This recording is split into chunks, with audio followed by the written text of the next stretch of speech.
안녕하세요. 주식조아입니다. 지난 영상에서는 볼린저 밴드의 개념에 대해서 간략하게 설명을 드렸는데요.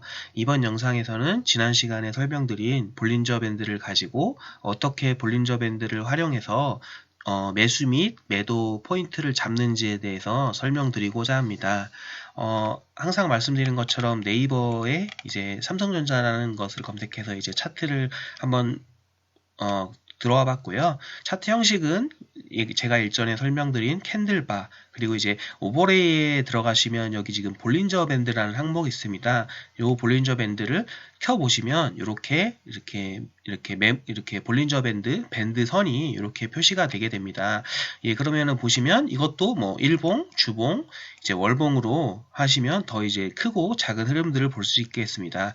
간략하게 먼저 일봉으로 한번 놓고 보겠습니다. 일봉으로 놓고 조금 화면을 좀 이제 넓은 화면을 보면요. 여기 보시는 것처럼 당연히 제가 이제 개념에서 설명을 드린 것처럼 주가의 흐름이 이런 식으로 해서 볼린저 밴드의 상단과 하단 안에서 움직이는 것을 볼 수 있습니다. 그러면은 이렇게 한다고 했을 때 예를 들어서 뭐 볼린저 밴드의 하단에 닿는 이런 지점이 있죠. 하단에 닿는 이런 지점에서 이제 이런 지점이 이제 매수를 해볼 수 있는, 생각해 볼 수 있는 포인트가 되겠죠. 그리고 이렇게 막 상승을 하다가 이제 여기 상단에 닿는 이런 지점이라든가, 사실 요 지점은 좀 애매합니다. 근데 예를 들어서 뭐 요런 지점 있죠. 요런 지점이라든가, 여기 지점 같이 이렇게 확대를 좀 해보겠습니다. 요 지점 같이 이렇게 맞고, 예를 들어서 주가가 실제로는 여기서부터 제가 한번 보겠습니다. 이렇게 볼린저 밴드를 하단을 맞았지 않습니까? 하단을 맞고 이렇게 상승을 시작을 하고 이렇게 상승을 시작하다가, 잠시만요. 설명하기가 조금 더 쉬운 구간이 요 구간인 것 같습니다. 이렇게 요런 구간이 더 많이 맞네요. 볼린저 밴드 같은 경우 보면은 이렇게 상승을 하다가 여기가 지금 이제 이 부분이 볼린저 밴드 이제가 이제 하단에서 이렇게 맞지 않습니까? 하단에서 맞았기 때문에 요 구간을 이제 하단의 선과 만났기 때문에 이런 부분에서 매수를 한번 해볼 수가 있고요. 그 이후에 이렇게 계속 상승을 하지 않습니까?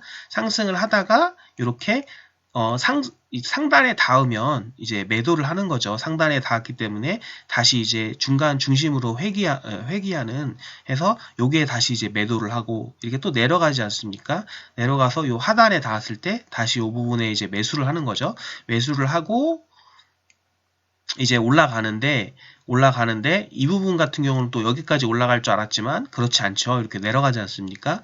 이렇게 내려가면 실질적으로는 이 부분 같은 경우도 만약에 볼린저 밴드의 해석상으로 이야기하면은 밑에 닿았으니까 이게 매수해야 될 포인트가 아니냐라고 보실 수도 있는데요. 근데 이게 보셔야 될 게 좀 이런 부분이 있습니다.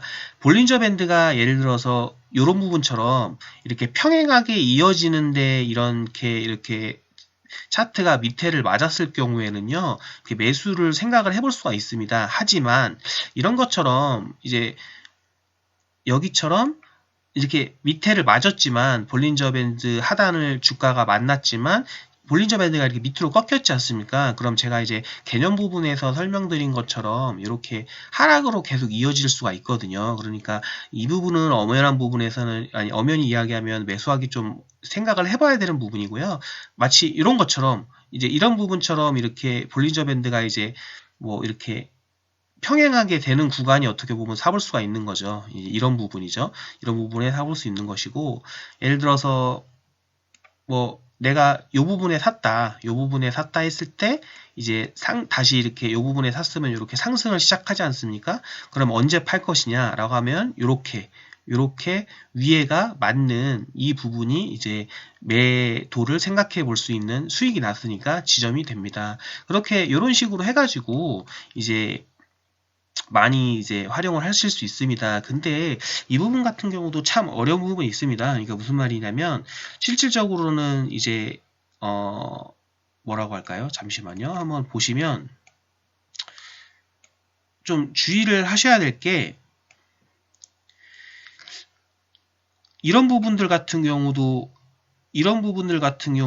이제 주가가 이제 하락을 하고 있고 이제 이 부분에 맞았으니까 여기 이렇게 평행하게 이어지고 있고 하락에 맞았으니까 이렇게 흐름이 상승으로 전환될 것 같은 흐름이지 않습니까? 근데 실제로 보면은 이렇게 추가적으로 하락을 더 많이 했거든요. 더 많이 했기 때문에 어떻게 보면은 이렇게 볼린저 밴드 자체가 하락으로 향하는 이런 때일 때는 잘 맞지 않습니다. 오히려 볼린저 밴드는 어떨 때 활용을 좀 하시면 더 맞냐면요. 상승을 하거나 이제 추세가 이제 하향일 때는 조금 이제 이렇게 위에서 아래에서 잡아서 위에서 하는 게 좀 안 맞는 경우가 많이 있습니다. 왜냐하면 이제 볼린저 밴드 자체가 아래로 가기 때문에 하락이라고 생각해서 그러니까 하단에 닿았다고 해서 잡았는데 이렇게 뭐 상승을 해서 이렇게 하긴 하지만 이제 전반적으로 하락 추세이기 때문에 또 이제 하락을 하는 경우도 많죠. 그렇기 때문에 예를 들어서 뭐 이런 부분 같은이나 이런 부분들도 하단에서 사왔지만 물론 여기서 팔 수도 있지만 조금만 놓쳐도 이렇게 다시 하락을 하니까요. 그래서 이제 뭐 그리고 볼린저 밴드 같은 걸 하실 때 조금 더 이제 좀 주의를 기울이셔야 될 게 일봉으로 보는 것지만 주봉이나 이렇게 큰 단위로 볼수록 조금 더 잘 맞는 경향이 있습니다. 아무래도 이제 일봉은 그런 이렇게 단기간의 흐름을 나타내기 때문에 이런 볼린저 밴드가 뭐 맞는 경우도 있지만 안 맞는 경우도 많고요. 이제 주봉이나 월봉으로 갈수록 조금 더 많이 맞는 경우가 있는 것 같습니다. 그래서 뭐 이런 경우죠. 예를 들어서 근데 볼린저 밴드 같은 경우도 예를 들어서 이렇게 큰 흐름일 때는 많이 맞습니다. 주봉으로 보시면 여기서 사서 여기서 팔고 여기서 사서 여기서 팔고 여기서 사서 여기서 팔고 이렇게 상승이나 좀 약간 횡보하는 구간에서는 많이 맞는 편이거든요. 그리고 특히 지금 일봉에서는 조금 아닌 경우도 많이 발생했는데 주봉으로 보시면 많이 좀 맞지 않습니까? 이렇게 보시면 주봉으로 보시면 여기서 사서 여기서 팔고 여기서 사서 여기서 팔고 이런 식으로 해서 근데 이게 틀리는 경우도 있습니다. 봐서 여기서 사야 되는데 여기서 샀으면 이렇게 하락하지 않습니까? 그리고 여기서는 이렇게 사면 맞았네요.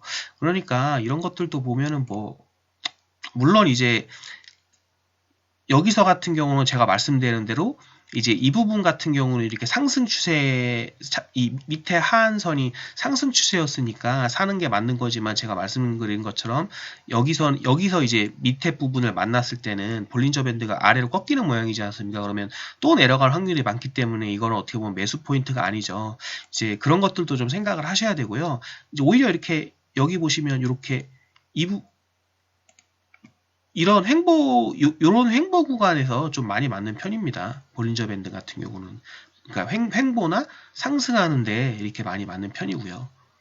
그렇게 해서, 그리고 이제 월봉으로 보면 더 잘 맞습니다. 보시면 월봉으로 보면 여기서 사서, 여기서 파시고, 여기서 사서, 여기서 파시고. 이게 실제로는 이게 거의 6개월이거든요. 그리고 여기서 사서, 이런 데 파시고 이렇게 하면 잘 맞죠. 근데 이게 지금 이거는 결과론적으로 이렇게 해놨을 때 잘 맞는 것이고 실제로 하나하나 이제 본인이 이거는 좀 제가 간략하게는 설명을 드렸지만 본인이 이게 실제 적용하는 경우는 왜 안 맞는지에 대해서는 본인이 한번 좀 적용을 해보셔야 알거든요. 그래서 이런 기초적인 개념들을 가지고 한번 실제적으로 한번 차트를 한번 보셨으면 좋겠습니다. 보시면은 이제 잘 맞는 경우도 있고 안 맞는 경우도 있기 때문에 이제 어떻게 보면은 좀 의미가 없는 거죠. 그래서 그런 부분들을 좀 감안하셔가지고 보셨으면 좋을 것 같습니다. 그리고 이제 하나 말씀드리면 볼린저 밴드 같은 경우도 예를 들어서 이렇게 이동평균선과 마찬가지로 볼린저 밴드 이렇게 이 부분 같은 경우는 폭이 넓지 않습니까? 이렇게 폭이 넓은 것보다는 폭이 넓은 것은 이제 넓을 때는 매수나 매도를 하기 조금 이렇게 많이 이득을 보기는 어렵고요. 이런 부분처럼 이제 폭이 좁아질 때 이동평균선도 제가 말씀드렸지 않습니까? 각 그 5일선, 21선, 61선, 121선이 모일 때 그 모인다는 개념이 이제 볼린저 밴드에서는 이렇게 폭이 좁아질 때거든요. 이렇게 폭이 좁아진다는 얘기는 뭔가 이제 힘을 비축하고 있기 때문에 이런 힘을 비축한 이후로는 이렇게 상승을 할 확률이 높다는 겁니다. 예, 이런 식으로 좀 감안하셔서 보셔도 괜찮을 것 같습니다. 이런 부분 같은 경우도 폭이 그래도 뭐 지금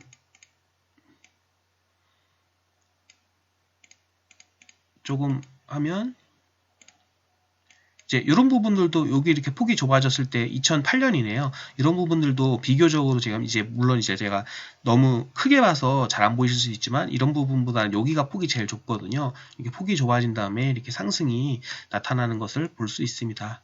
그래서 이런 부분들은 한번 제가 이제 간략하게 개념적인 것들을 설명드렸으니까 이런 부분들을 가지고 다른 회사의 차트나 본인이 투자하시고 있는 차트의 흐름을 보면서 한번 확인을 해보셨으면 합니다. 근데 이제 제가 누누이 말씀드리지만 이거는 뭐 결과론적으로 보면 다 맞는 것 같습니다. 여기 하단에서 사고 여기 팔고 하단에서 사서 여기에 팔고 하단에서 사고 팔고 하단에서 사서 팔고 이렇게 하는데 뭐 이게 안 맞는 경우도 많이 있거든요. 그나마 이제 지금 월봉으로 봐서 많이 맞는 건데 이제 일봉으로 보면은 이게 맞지 않는 경우도 많이 있습니다. 예를 들어서 뭐 생각해야 될 것들도 뭐 이렇게 단순한 건 아니고요. 뭐 그렇기 때문에 뭐 예를 들어서 뭐 이런 경우도 뭐 계속 여러 번 똑같이 설명을 드리지만 뭐 이런 경우도 이제 보기에 따라서는 이제 이게 볼리저 밴드 하단이 이렇게 꺾일 거 위로 이제 평평하게 이렇게 하락하다가 평평하게 꺾일 것 같고 이제 아래서 만났으니까 이제 사야 되는 매수 포인트 아닙니까? 보기에 따라서는. 근데 이렇게 좀 보시면 이렇게 좀 상승하다가 또 하락을 하죠. 그러니까 뭐 바로 팔았으면 모르겠는데 조금만 며칠 몇 달만 더 들고 있어도 이걸 하락을 하는 거고요. 그래서 이런 부분들도 뭐 예를 들어서 어떨까요? 뭐 이런 부분들 같은 이런 부분들 있지 않습니까? 이런 부분들도 지금 뭐 이런 부분들도 이런 부분들도 지금 이게 위로 올라가는 모양인데 맞았지 않습니까? 그러면 이제 사야죠. 사야 되는데 실제로 이때 샀다고 보면은 뭐 하락하지 않습니까? 그러니까 이렇게 안 맞는 부분들도 있기 때문에 솔직히 뭐 5대5면 5대5 맞고 안 맞고의 비율이 5대5라고 한다면 안 맞는 거죠. 그냥 의미가 없다는 거죠. 그래서 이런 개념이다 정도로 보시고 한번 이것들을 차트를 여러 군데를 한번 보면서 한번 보셨으면 좋겠습니다. 예, 그러면은 이상입니다.